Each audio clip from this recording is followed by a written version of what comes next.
체중이 121kg였는데 60kg로 감량하는 데 성공한 여성이 책이나 SNS를 통해서 어떻게 성공하게 되었는가 사람들과 나누었습니다.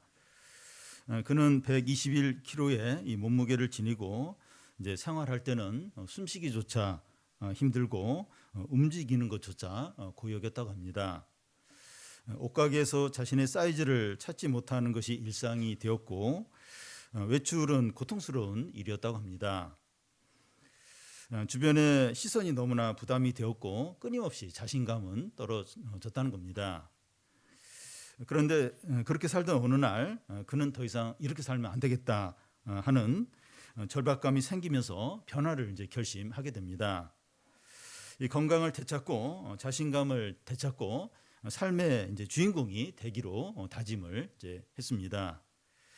그때부터 매일 아침 일찍 일어나 운동을 하고 건강 식단을 시작을 이제 하고 그래서 결국 이제 체중 감량에 성공하게 됩니다. 그는 체중 감량 성공을 통해서 자아상이 좋아지고 자신감이 생기고 많은 사람들에게 이제 변할 수 있다는 소망을 이제 주었습니다. 매일 성경 지난 목요일 그 디모데전서 말씀에 보면 육신의 연단은 약간의 유익이 있으나 경건은 범사에 있다고 했습니다. 외모나 건강이 좋아지는 것도 유익하지만 이 내면의 믿음이 회복되는 것은 더욱더 이제 유익하다는 겁니다. 오늘 말씀은 그 마지막 날 모든 성도들이 영광스러운 몸으로 변해서 천국 잔치에 참여하는 광경을 이제 다룹니다.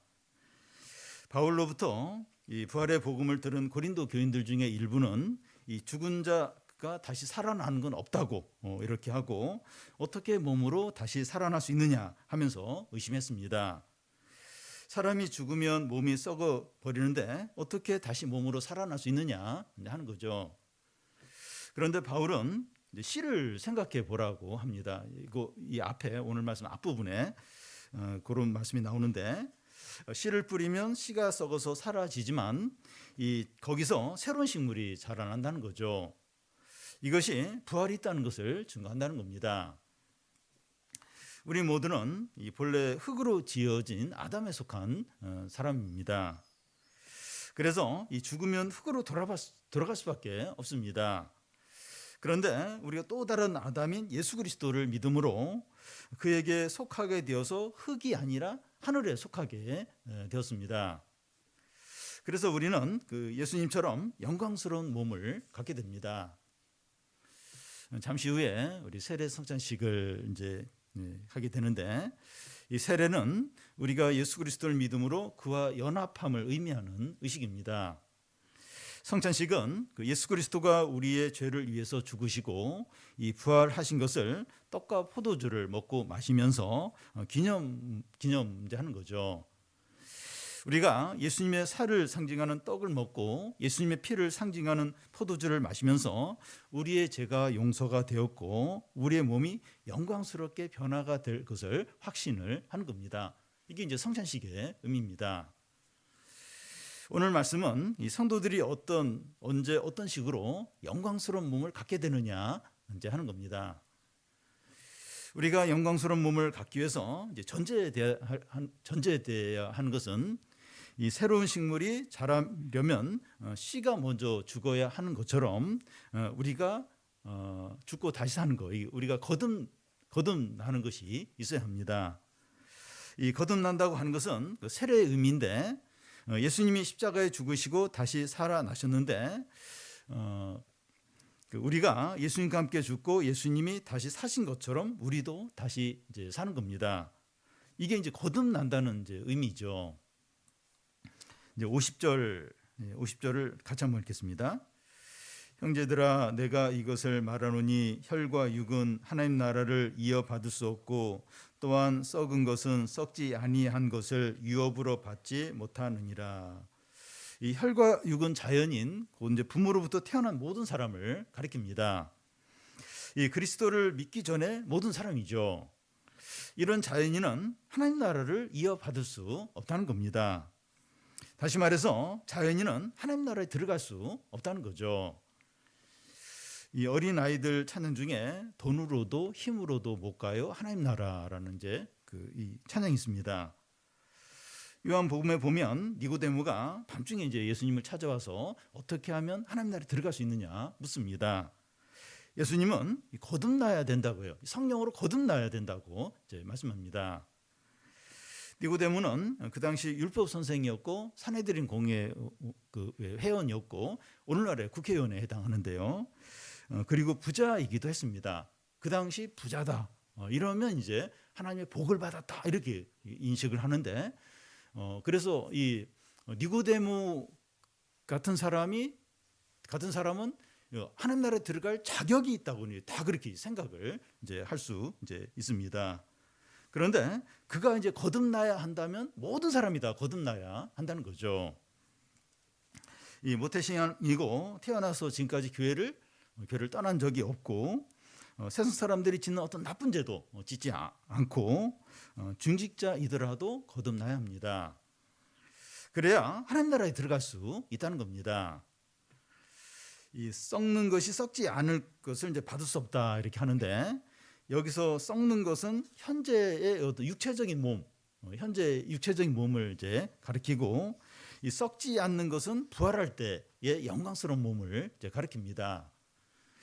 사람이 거듭나야만 부활 때 영광스러운 몸을 갖게 되고 하나님 나라에 들어가게 이제 된다는 거죠. 거듭난 사람이 현재는 외적으로 거듭나지 않은 사람과 차이가 없어요. 뭐 거듭났다고 해서 뭐 미모가 더 좋아지거나 더 막 어떤 얼굴에서 빛이 나거나 그렇지 않아요. 이게 외모는 거듭난 사람이나 거듭나지 않은 사람이나 차이가 없는데 언제 거듭난 사람이 거듭나지 않은 사람과 다르게 드러나는가 하면 부활 때 영광스러운 모습으로 영광스러운 몸으로 이제 변하게 되면서 이제 그때 드러납니다. 바울은 이런 사실이 비밀이라고 그래요. 비밀이라고 그렇게 말합니다. 51절 52절을 한 절씩 교독하겠습니다. 보라 내가 너희에게 비밀을 말하노니 우리가 다 잠잘 것이 아니요 마지막 나팔의 순식간에 후련히 다 변화되리니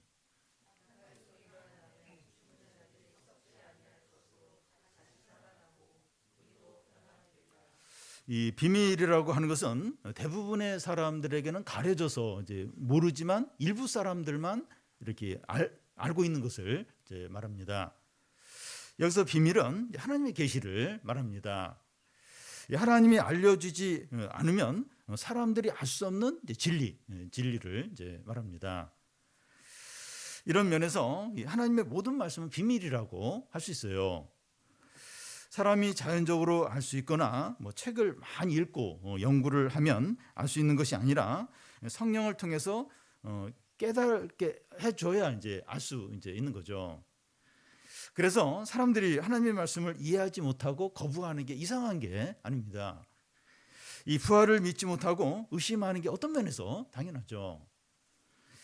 하나님은 이 부활에 대한 비밀을 바울에게 보여줬습니다. 바울은 그 비밀을 이제 고린도 교인들과 오늘 우리들에게 이렇게 알게 이제 해주고 있는 거예요. 그 비밀은 그 성도들이 언제 어떻게 영광스러운 몸을 입게 되는가 하는 겁니다. 51절 중간에 마지막 나팔의 순식간에 후련히 변화된다는 겁니다. 이 일은 그 순식간에 이루어집니다. 이 후련히 하는 말은 눈 깜빡할 사이에 이제 하는 그런 의미인데요. 마지막 날 주님이 재림하실 때 그 상황이 데살로니가전서 4장에 이렇게 좀 자세히 나와 있는데 주께서 후련과 천사장의 소리와 하나님의 나팔 소리로 친히 하늘로부터 이제 강림을 하십니다. 그때 무덤에 있는 성도들이 영광스러운 몸으로 먼저 부활을 하고 그 후에 지상에 살아있는 성도들이 영광스럽게 변하게 됩니다. 이 무덤에 있던 자들이 변하여 주님과 함께 공중에 있고 지상에 있는 성도들은 이 공중으로 이제 올라가게 됩니다. 수많은 성도들이 공중에서 함께 있는 광경은 너무나도 영광스럽고 위엄이 있고 감격스러운 장면입니다. 그 무리들 가운데 아브라함과 모세와 다윗과 엘리야와 바울과 모든 신앙의 선배들과 먼저 가신 부모님과 교우들이 그곳에 다 이제 있는 겁니다. 우리 각 사람도 그 무리 가운데 있게 되는 거죠. 나팔 불 때 나의 이름이 불려지고 잔치에 참여하게 되는데 그때 우리의 모습이 다 변하여 영광스러운 몸을 가지게 됩니다. 베니스 영화제나 칸 영화제를 보면 영화 배우들과 감독들이 최고의 의상과 화장을 하고 레드 카펫을 이제 걸어가고 카메라 후레쉬가 정신없이 엄청나게 막 터지면서 환한 빛 가운데 이렇게 걸어가는 그런 모습을 우리가 보게 됩니다. 그런데 그런 광경과 비교할 수 없이 최고의 영광과 존귀와 아름다운 모습으로 우리가 그곳에 있게 됩니다. 우리가 마지막 날 주님이 재림할 때 이런 일이 일어난다고 성경은 분명하게 말씀을 하고 있습니다. 이것이 기독교입니다. 우리가 믿고 소망하는 게 바로 이겁니다. 만약에 부활이 없고 이 세상이 전부라면 우리가 믿는 기독교는 헛것이 돼요. 아무리 그 기독교의 교훈이 참 대단하고 도덕적이고 뛰어나고 참 이렇게 성경을 읽으면 참 유익이 있다. 이런 참 성경책은 좋은 책이다. 기독교는 좋은 종교다. 아무리 그렇게 얘기한다 해도 부활이 없다면 기독교는 헛것이 됩니다. 헛것이 돼요. 기독교가 이런 겁니다. 이런 거. 모든 성도들이 영광스럽게 변화되어서 공중에서 하나님 예수 그리스도를 만나고 그 영광과 기쁨을 누리는 것. 그게 실제로 있는 게 이게 기독교입니다. 여러분, 우리가 사는 세상은 이 전쟁이 끊이지 않고 기후 재난으로 홍수와 가뭄과 산불과 폭염과 혹한이 계속되고 미래는 불확실하고 불안한 가운데 살아가고 있습니다. 우리 자신, 특히 청년들 취업이 너무 어렵고 진로도 불투명하고 또 우리 장년들 늙어가고 있고 병들고 가난해져 가고 있습니다. 모든 것이 약해져요. 낡아지고 사라져가고 있습니다. 그런데 이 믿는 우리에게는 부활의 영광의 날이 있습니다. 만약에 이 날에 대한 소망이 없이 살아가는 성도가 있다면 제일 비참하고 불쌍한 자라고 할 수가 있습니다. 성도인데 이 부활의 영광의 날에 대한 소망이 없다. 그런 어떤 생각이 없다. 그걸 바라보지 않는다. 제일 불쌍하고 제일 비참한 자가 이제 되는 겁니다. 근데 그렇지가 않아요. 이 부활의 날이 있습니다. 성경은 수없이 이걸 이야기하고 예수님도 이 말씀을 하고 있고 그리고 그 부활의 증거가 너무나 많고 그래서 이제 이 믿는 자가 복된 거죠. 다음은 그 앞에서 말한 이 부활의 그 완성을 말하는데 이것이 현재 우리에게 어떤 의미가 있느냐 하는 겁니다. 54절을 같이 한번 읽겠습니다. 이 썩을 것이 썩지 아니함을 입고 이 죽을 것이 죽지 아니함을 입을 때에는 사망을 삼키고 이기리라고 기록된 말씀이 이루어지리라. 예수님이 재림 때 우리가 영광스러운 몸으로 이제 변화된다고 하는 것은 이 썩을 것이 썩지 아니할 것을 입는 것이고 죽을 것이 죽지 아니함을 입는 것이 된다는 겁니다. 이 한마디로 말하면 사망을 삼키고 이기는 것이 된다는 거예요. 이 마지막 날 우리가 부활의 몸을 가질 때 사망을 완전하게 이기게 됩니다. 그 전까지는 우리가 거듭났고 부활의 신앙을 가지고 있어도 죽음에 매이고 또 죽음의 증상들로 고통을 당하게 됩니다. 죽음의 증상들이라고 하는 것은 가난이든지 질병이든지 여러 가지 어떤 두려움이든지 고통이든지 이게 다 이제 죽음의 증상들인데 우리가 거듭났어요. 그리고 부활의 신앙을 가져도 여전히 이런 죽음에 매이게 되고 죽음의 증상들을 가지고 있고 또 그것으로 고통을 겪게 됩니다. 그런데 마지막 날 부활 때에는 죽음과 죽음의 증상들을 완전히 이기게 됩니다. 모든 얼굴에서 눈물이 사라지고 모든 수치들이 없어지고 다시는 사망이 없고 애통하는 것이나 아픈 것이 없고 이별이 없고 다툼이 없고 슬픔이 없고 두려움이 없고 절망이 없습니다. 이것이 이제 사망에 대한 승리인데, 그러면 이 사망이 어떻게 오게 되었느냐, 그리고 이 사망을 어떻게 승리하게 되었느냐 하는 겁니다. 55절 56절을 우리 같이 한번 읽겠습니다. 사망아 너의 승리가 어디 있느냐, 사망아 내가 쏘는 것이 어디 있느냐, 사망이 쏘는 것은 죄요 죄의 권능은 율법이니라. 이 사망에 쏘는 것이 죄라고 하는 것은 이 사망 때문에, 죄 때문에 이제 사망이 왔다는 겁니다. 아담이 죄를 지으면서 사망이 세상에 들어왔습니다. 이 죄의 싹은 사망입니다. 죄를 지은 모든 사람이 사망에 이르게 됩니다. 그러면 죄는 어떻게 죄가 됩니까? 죄가 어떻게 죄가 이제 되는 거죠?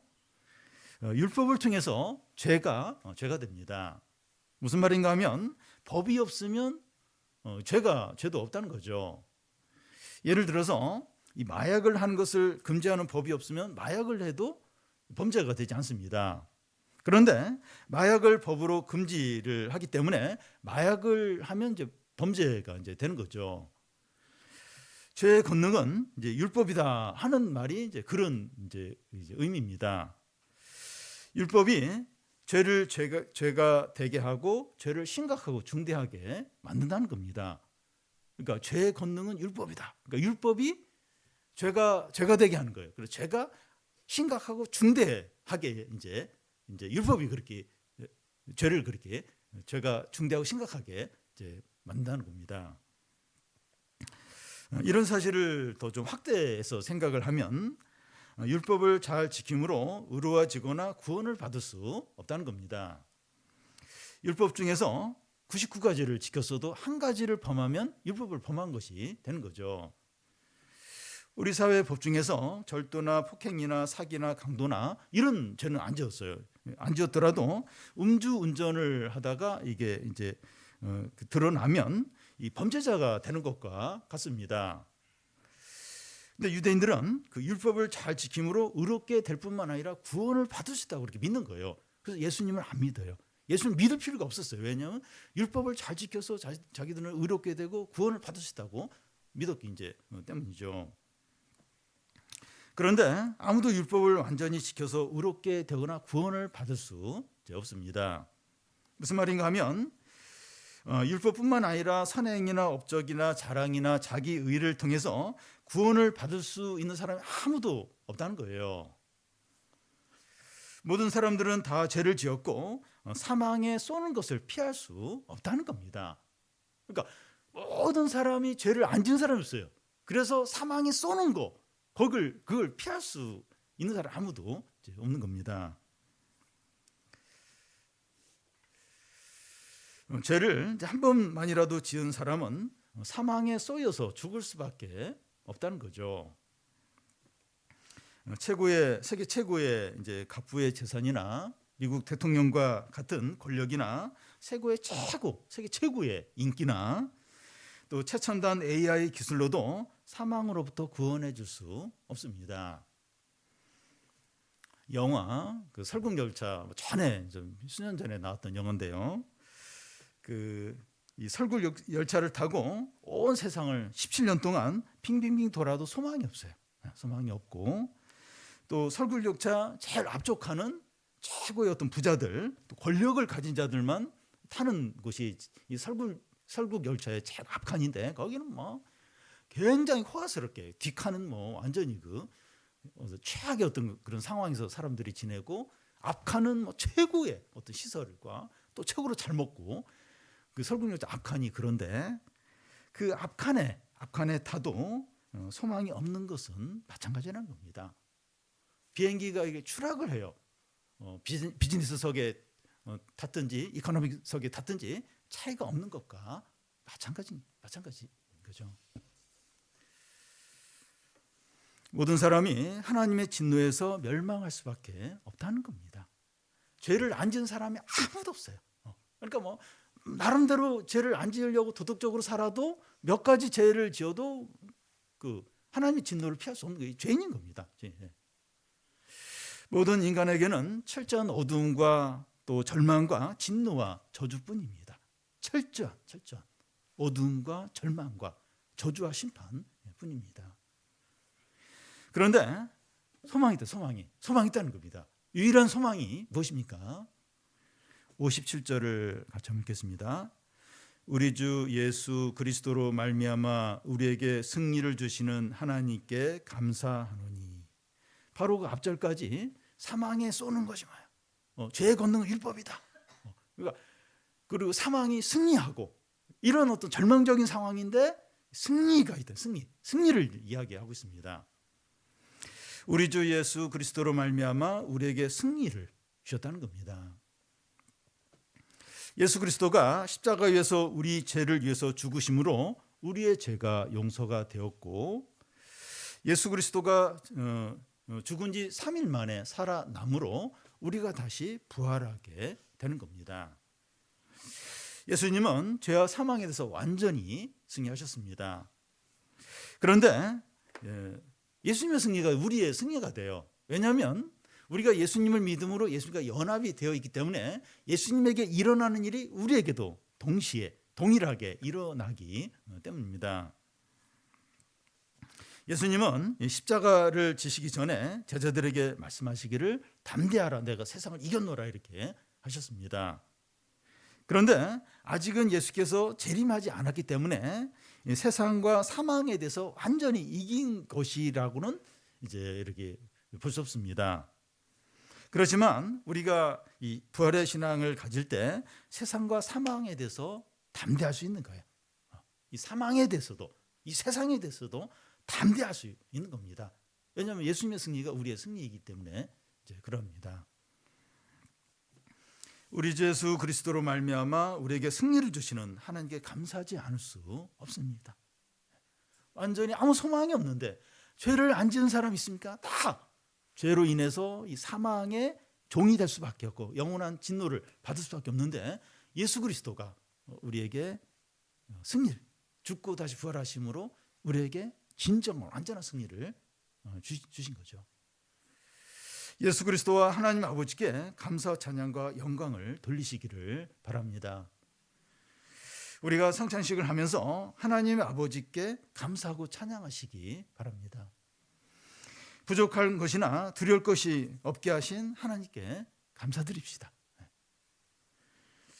마지막으로 이 사망을 이기신 예수 그리스도 때문에 우리가 이제 어떻게 살아야 하느냐 하는 겁니다. 58절을 같이 한번 읽겠습니다. 그러므로 내 사랑하는 형제들아, 견실하며 흔들리지 말고 항상 주의 일에 더욱 힘쓰는 자들이 되라. 이는 너희 수고가 주 안에서 헛되지 않을 줄을 알미라. 이 두 가지를 이제 생각할 수 있는데, 첫 번째는 견실하며 흔들리지 않는 겁니다. 굳세게 서서 흔들리지 말라는 거예요. 우리가 부활의 복음을 들었는데 세상 사람들의 말이나 또 세상의 가치관이나 유행이나 이 대세에 대해서 굳세게 서서 흔들리지 말라는 겁니다. 계속 보고 이제 듣고 있어요. 계속 보고 듣고 있는데 그런 것들로부터 우리의 생각과 마음과 믿음을 잘 지키라는 거예요. 굳세게 서서 흔들리지 말라는 겁니다. 두 번째는 항상 주의 일에 더욱 힘쓰는 자가 이제 되라는 겁니다. 이 부활의 신앙을 가졌다고 이 부활의 때만 생각하면서 이제 아무것도 하지 않고 기다리는 것이 아닙니다. 아니 부활이 있는데 뭐 공부하고 직장 생활하고 뭐 돈 벌고 또 뭐 그럴 필요가 뭐가 있어요? 그래서 가만히 있고 그냥 부활만 생각하고 가만히 기다리고 그게 아니에요. 그게 아니고 항상 주의 일을 힘써하면서 기다려야 합니다. 여기 주의 일이란 이 교회 일만을 말하지 않습니다. 우리가 믿음으로 하는 모든 일들이 주의 일이라고 할 수가 있어요. 공부나 직장생활이나 사업이나 집안일이나 자녀 양육하는 것이나 영혼을 섬기거나 중보기도 하거나 모든 일들을 하나님의 이름을 위해서 하는 겁니다. 열심히 성실하게 최선을 다하는 거예요. 이렇게 하는 것이 주의 일을 힘써서 하는 겁니다. 힘써서. 주님의 이름을 위해서 믿음으로 주님의 영광을 위해서 하는 모든 일이 이제 주의 일이 이제 되는 겁니다. 몸을 아끼지 않아야 돼요. 입으로 하는 게 아니라 몸을 아끼지 않아야 됩니다. 다른 사람들과 주님을 위해서 우리 몸을 기꺼이 사용을 이제 하는 겁니다. 사람들이 운동할 때 보면 땀이 비 오듯이 해요. 비 오듯이 막 운동할 때 보면 그렇게 막 비 오듯이 그렇게 열심히 합니다.